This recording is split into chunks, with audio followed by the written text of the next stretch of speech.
నిండుకుండ కాదు కనుక తొణుకుతుందది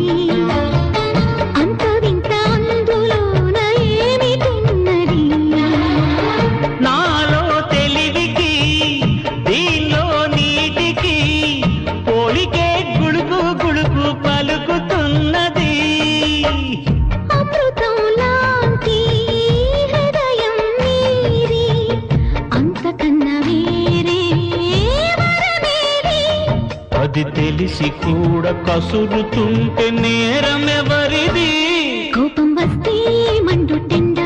మనసు మాత్రం వెండి కొండ వానమబ్బులాంటి వాటం నీదయా ఏంటో నాకు తెలుసా మంచి చెడ్డ నువ్వు చెబితే నేర్చుకుంటా నిన్ను నమ్మినాను అంతా నీదయ